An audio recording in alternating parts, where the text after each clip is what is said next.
Welcome back. I used the Force to compel you to this review. You just didn't you didn't know that I used the Force, but the Force is why you're here, because the Force is with me.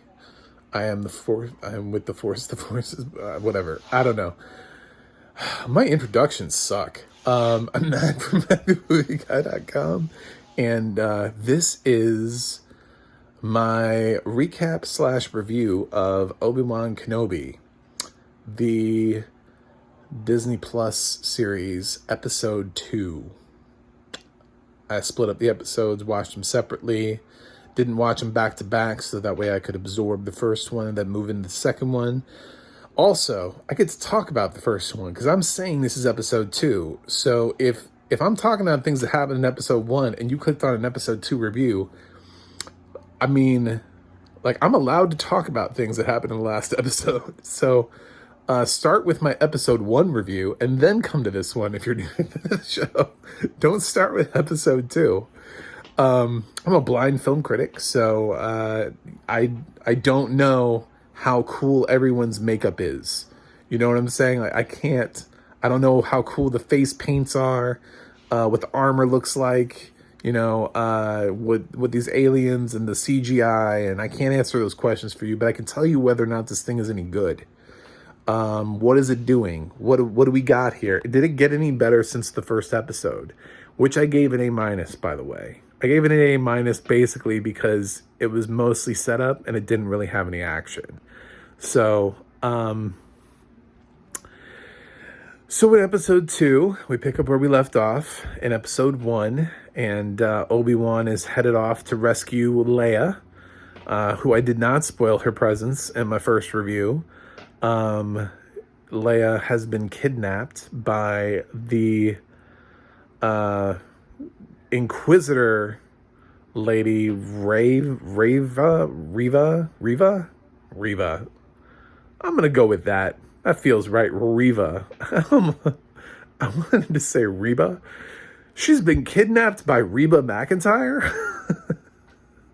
So it would be a much more interesting series. Leia's been kidnapped by who? Reba McEntire. Why? I don't know. I guess she stole Reba's man. I don't know. But Reva's a mastermind this whole thing to lure Obi-Wan in, and of course Obi-Wan just gets lured right in, and goes in to rescue Leia and her little droid that got smashed in the last thing, and so they are alerted to Obi-Wan's presence. All of the bounty hunters that are on this planet get notified that Obi-Wan's on the planet, so he has to hide and or fight pretty much everybody plus the Inquisitors, who are, we find out a little bit more about them. They're Jedi who went to the dark side, so they're like Anakin who didn't get to be as cool as Darth Vader. You know what I'm saying? They didn't quite get to be.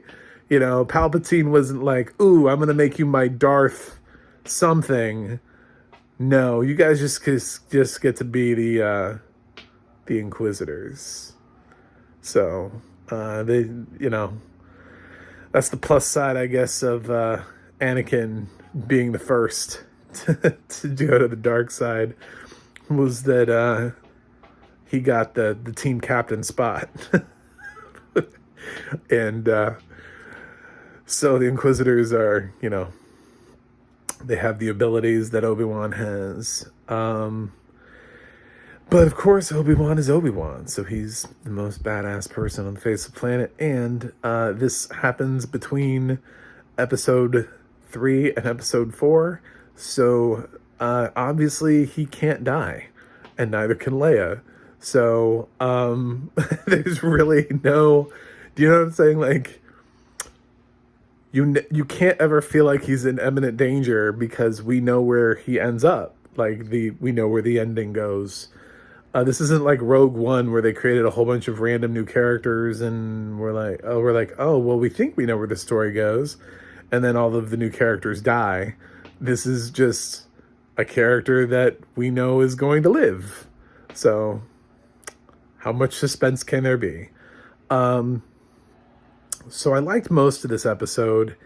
I actually liked Leia in the first episode, but she becomes really annoying in this episode. I'm sorry. Like, I don't know. We gave Jake Lloyd a lot of crap, but man, this girl, she's like, it's a lot, because on one hand, she's like, Anakin makes a remark to her about how, like, he's like, she says something that's like kind of wise. It's very fortune cookie. And he's like, how old are you? It's like, dude, you know how old she is, first of all. But, and she's like, I'm 10. And he's like, you sound a lot older than that. But like the rest of the time, she's acting like a 5-year-old. Like, she keeps wanting to touch things and like wander off. She just does not understand that her life is in mortal danger. But then, like, when she wants to understand that her life is in mortal danger, when the story needs her to understand her life is in mortal danger, she stops being a little ass brat and then like flees for her life at like the least opportune time, still being a pain in the ass. So, I don't know what they're trying to do with Leia's character.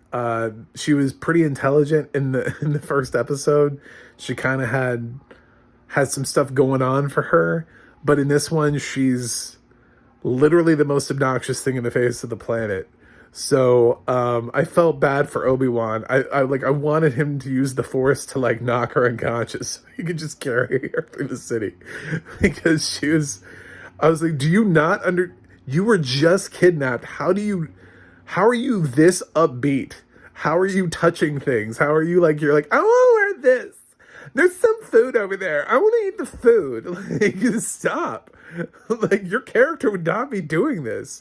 Kids who have just been abducted don't like 5 seconds later, like run around just like a bazaar. Like, ooh, I'm just going to do all this, like creating a commotion. No, she was being obnoxious because the story required her to be obnoxious, not because her character would actually have been obnoxious in that situation. It's just bad writing. That's why she was that way. So, unfortunately, I can't. I'd love to be able to give this series an A at some point, but I can't, because, man, we decided to, like, make Jake Lloyd not the most annoying child that's ever been in the Star Wars universe. So, I know some people, I had at least one of my Facebook friends that was like, can we get a Leia and Baby Yoda show, please? And I was like, and I saw that in between episodes 1 and 2. And I was like, oh, cool, Leia's going to do some cool shit. And then after this episode, I was like, did you see episode 2? And you wanted more of that? I mean, episode 1, Leia, yeah, sure, cool. I wanted more of that too. I thought she was really interesting. Episode 2, Leia is a pain in the ass. I definitely don't want more of that. I'd hand her over to kidnappers and be like, you can have her, keep her. Never mind. There's no future for her. You know, this character's not going to turn out to do anything useful. So, I don't know. I thought she just kind of changed out unnecessarily, only because the writing needed her to. I'm sure in like the next episode, she'll have a completely different personality. She'll be all like wise and like Yoda or something, and just it's just that's what the plot needs her to be. So it's just gonna keep having multiple personalities throughout the course of the series. So, Ewan McGregor's doing a great job, though, and the Reva McEntire is she's pretty cool as a antagonist. The little flash that we get at the end, that's I can't spoil, but the little, you know, like I like to throw little things at the end to get you like really excited about the next episode. And that was interesting. So episode 3 could be fun. So I'm not too disappointed in this episode, but I did feel like somehow, even though there's more action here, we did somehow take a step backwards. As far as the audio description goes, it's really well done. We do get to see some alien races, and we do get the audio description. They wear different costumes and have to change, and Riva has a cool thing on her back that actually you get told you need the audio description to figure out what's happening in the last 10 seconds that sets you up for next week, because that's like a description of somebody visually. So without the audio description, you would not know what was happening.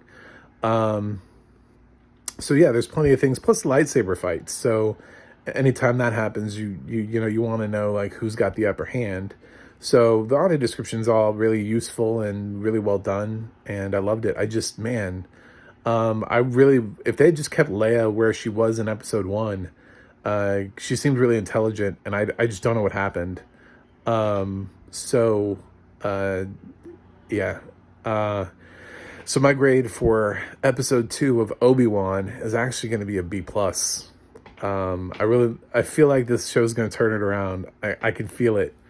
I feel like we're getting there. There's a lot of stuff that I like about the show, but she was killing me this episode.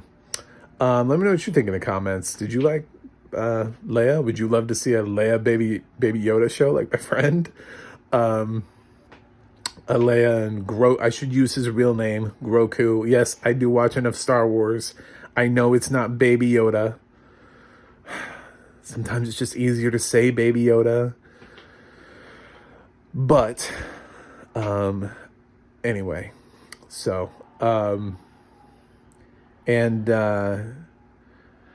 like and subscribe, macmovieguy.com, the audio description project, and theadna.org. All the stuff I put down at the end of my videos. So, and I will see you in my episode 3 review. Episode 3 drops, I'm going to say tomorrow based on when I'm going to post this review. So, yep, it's going to drop tomorrow. So we're moving quickly on this. And then next week, Disney Plus is just trying to kill me with Miss Marvel is apparently the following week. So I'm going to be running 2 Disney Plus series simultaneously that I'm going to be recapping, because I'm definitely going to be doing that. So look forward to episode recaps of Miss Marvel when that starts up. And also The Boys starts this week. So I will be recapping The Boys. So I'm going to try to start recapping major shows as long as I have people who care enough to watch it. So thanks, and I'll see you for episode 3.